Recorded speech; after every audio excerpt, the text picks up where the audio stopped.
to include the support of his opponents.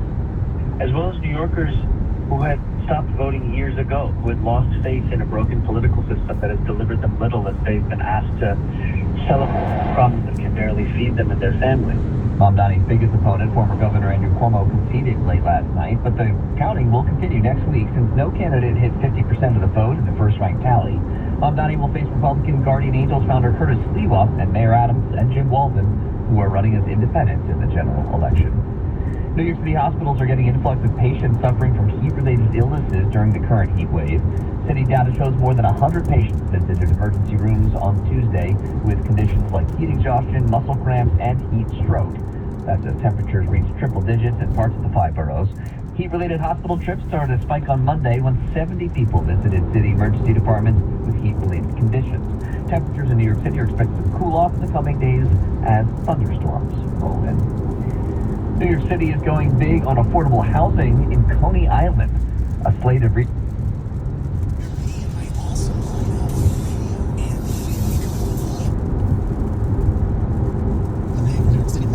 disgraced ex-governor Cuomo calling him to concede without ruling out an independent ticket run in November. I will be your Democratic nominee for the mayor of New York City. And it's where the mayor will use their power to reject Donald Trump's fascism. Tonight was not our night. Tonight was Assemblyman Mamdani's night. I called him. I congratulated him. So, joining us now is New York City Mayor Eric Adams, who's running, even though he got elected as a Democrat, he's running for re-election as an independent. For your first response to that stunning news, Governor Cuomo is not going to be Mayor Cuomo. Well, first, it's not stunning to me, and I was very clear. And I'm still a Democrat. I'm running on an independent line, which the policy in the law allows me to do. You had one candidate that was running away from his record. You had another candidate with no record, and you have Eric Adams with a record. I deliver for the city, and we're not going backwards. We're not going into a place where we want to defend the police, don't invest in jobs, where we believe we can make broken promises that we can't deliver. I delivered every promise I gave. Mr. Mayor, it's not just defund the police. This candidate, Democratic Socialist, he wants to freeze the rent. He wants city-run grocery stores, social workers to replace the police because that's going to help. He wants $60 billion of debt fund for affordable housing. He wants free buses, no cost for childcare, baby baskets for newborns, and a $30 minimum wage. How can someone vote for this? He's a snake oil salesman. He would say and do anything to get elected. Think about this for a moment. He wants to raise 1%. He wants to raise tax on 1% of New York's high income earners. As a mayor, you don't have the authority to do that. You know who has the authority to do that? An assemblyman, which he is.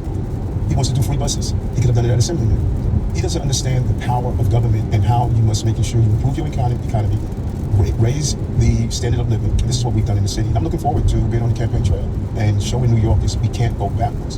And New Yorkers never surrender or quit. I'm never going to quit for the city that I love. That is so interesting. You're in the position, so you know you don't have the authority to do that. Yet he's running on all these promises he's not going to be able to fulfill. And New Yorkers are buying it. Now, Cuomo did say he hasn't ruled out whether or not he's going to run as an independent, which means he would be on your ticket, he would run against you. How would that affect your race in the field? I've said this over and over again. People know me by saying 3 things: stay focused, no distractions, and grind. That's what everyday New Yorkers do. I'm a working class man.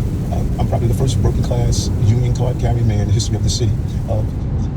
Andrew at this time should realize that the time has moved on. He just did not bring the energy of wanting to be man. And New Yorkers, they have this smell test. They know, do you want the job? You can't come out on weekends, go to a black church, go eat some fried chicken, and all of a sudden saying that I have the black vote, I have the working class people vote. It's just not the reality. People know if you want the job. He didn't want the job. What has your phone been like since Mamdani won, who's a BDS guy? He is anti-Semitic. He's anti-Israel. He's going to arrest Prime Minister Netanyahu if he comes to city. So now, all of a sudden, Eric Adams, you might be the only thing to stop, along with Curtis Sliwa, him from becoming the next mayor. What has it been like since the results have basically been all but official? A lot of communications. I think I slept an hour and a half because the phone was going off all night. People understand this moment. Coming back to you? In the combination, a lot of people didn't leave. I was not in the primary. They said, Eric, we're going to endorse in the primary. Let's have another conversation during the general. So there was a lot of people who stated that you're not in the primary. We want to make sure that this candidate does not win. And so now you have almost 1 million independent voters. You have many Democrats. You got 423,000 votes in the primary. Was that what was that percentage like? Did we have good turnout? Because we had 100-degree temperatures yesterday. Yes, that's a factor always. But if people are committed to you, that's a good question that you just raised. When people are committed to you, they don't care if it's a snowstorm, if it's a rainstorm, if it's 100 degrees, they get into the poll. That's the passion that I believe Andrew did not bring. When people were saying, no matter what, I'm going to the poll. Mamdani's voters said that. Mm-hmm. And so when you look at the fact that I had over 700,000 voters when I ran in 2021. Right.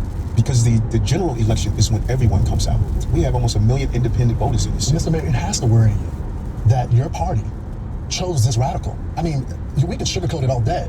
He got a lot of support. He was working the streets. He was knocking on doors. He was all on social media. He was going from Harlem to the Bronx. And he galvanized people to support him. He's 33 years old. He just recently became an American. He has anti-Jewish rhetoric, anti-police rhetoric, and voters voted for him. He beat the former governor. Well, I think your analysis is right on where he stands. But let's think about this for a moment.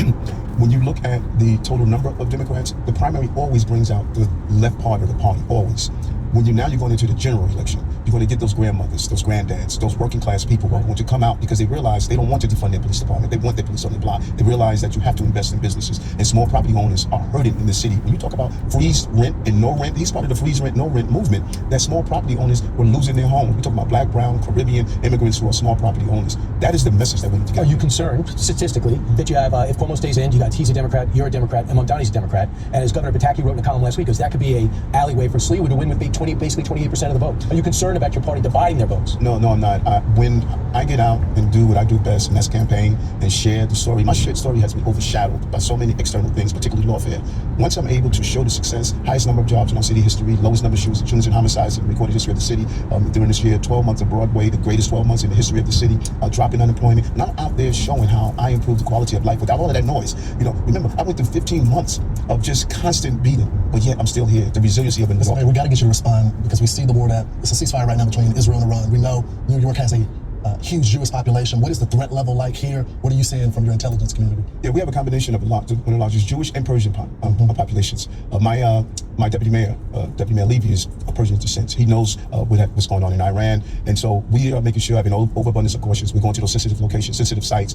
We are really collaborating with our federal partners. Right now, intelligence is the real secret weapon. But no credible threats right now. No credible threats at this time, but we're going to take the necessary steps to make sure that we do what we're supposed to do. But we want New York to see something, say something, do something. Let us figure it out if it's a legitimate threat or it's not a legitimate. Do you think your relationship with President Trump, which is good, will help or hurt you in the election? No, I think that the goal is to deliver for the city. I went to Washington 10 times to deal with the migrants and asylum seekers. I brought President Biden here to help with the crime problem we were having. He met with the police department. I'm going to always communicate with the President of the United States, no matter who it is. I respect the flag.